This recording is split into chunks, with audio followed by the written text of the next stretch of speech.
What if doctors told you you couldn't do the one thing you loved most? Arizona Cat's Eye reporter Lauren King has a story about one U of A baseball player faced with that challenge. He walked on to one of the NCAA's top baseball programs, but he never imagined he would land a spot in the starting lineup. Noted for his agility in the middle infield, Bryce Ortega was a name well known by scouts around the country. A promising baseball career halted when doctors told him what he thought was a pulled back muscle was an injury serious enough to keep him off the field forever. The final diagnosis was that I had fractured my vertebrae, my L5 vertebrae, on both sides. So your back is pretty vital part of your body. I obviously came to the realization that maybe I was never gonna play baseball again. After diagnosis, he was put in a brace that doctors told him might be his only chance for recovery. A brace that Arizona's head coach, Andy Lopez, will never forget. The only way I can describe that brace is it looked like he'd been in some type of head-on collision with a Mack truck or something. And I remember him walking on the field and thinking, man, his career's over. You know, there's no way this guy's ever gonna play again. But Ortega had a different outcome in mind. After only 9 months of rehab, he shocked his coaches and doctors. He returned to the U of A field in February for his first game since diagnosis. He batted 3 for 4 with 2 RBIs and had a perfect game in the infield. He's everything you want in a college athlete, great student, tremendous leader, really good baseball player. He will get a chance professionally. He's good enough to do that. So it is a neat story. A story that Ortega hopes doesn't end here. I'm just gonna try to manage at least through this year and continue my rehab so nothing else bad happens. And God willing, maybe I'll be able to play after this. Doctors say Ortega's back will never fully heal. He is playing his last collegiate season with a broken vertebrae, giving a new meaning to what many call the field of dreams. For Arizona Cat's Eye, I'm Lauren King. U of A sports teams are usually made up of students from all over the nation, but one athlete has traveled much farther to wear the red and blue. I sat down with U of A women's basketball starting forward, Soana Luce, for the story. Soana Luce has been on a long journey. I'm from New Caledonia, which is an island by Australia and New Zealand, and we are French territory. So we speak French. We have like the French president. We vote for the French president too. New Caledonia sits 750 miles off the eastern coast of Australia and has a population of about 250,000. Luce started her college basketball career at the College of Southern Idaho. Because I got recruited by a Division I team, but I wasn't able to go because I didn't speak English. She spent her entire first semester in the States just getting the English language down. And after 2 years working hard in the classroom and on the court for Southern Idaho, she made her way to the UA. I love it here. I love the weather. It's better than Idaho. Idaho was cold, but here it's like really sunny. It kind of reminds me of home.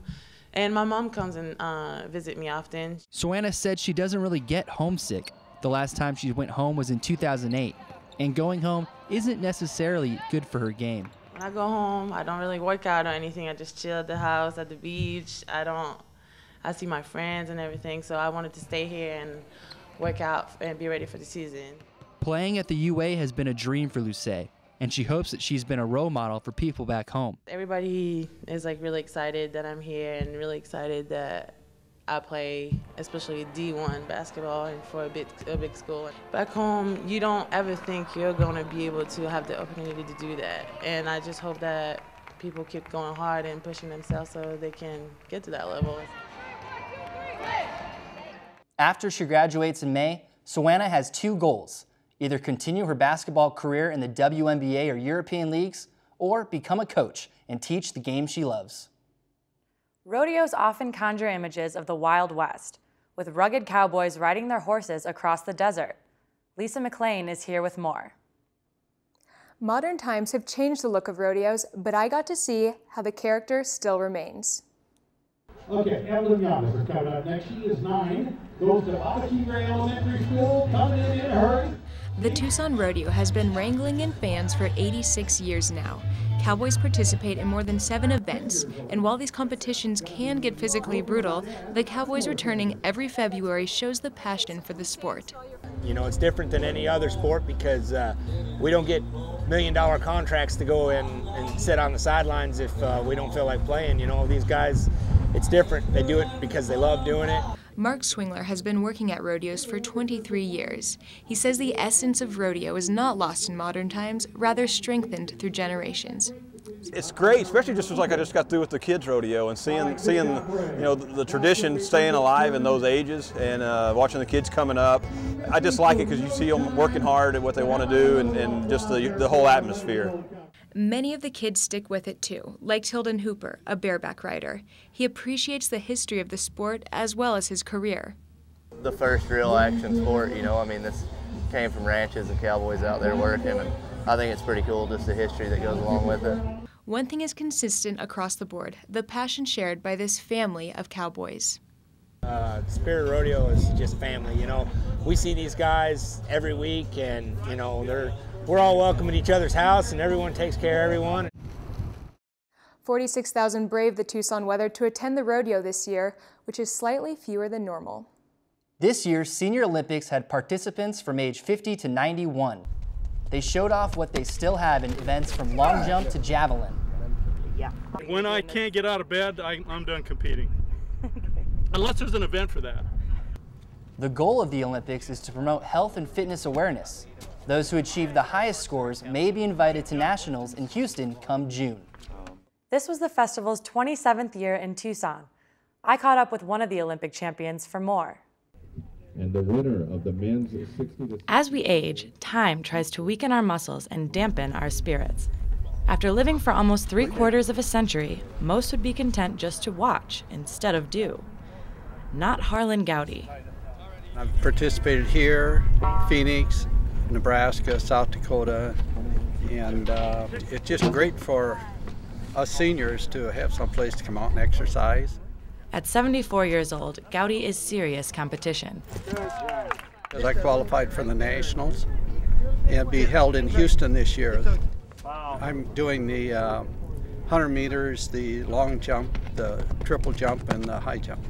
Gowdy's wife of 50 years, Barbara, and daughter Shauna went to the festival to cheer him on. It means everything to me to have the family here, just to see this, and to be supported by your children and see them actually see you participate in something. And my lovely wife, of course, she's always been there.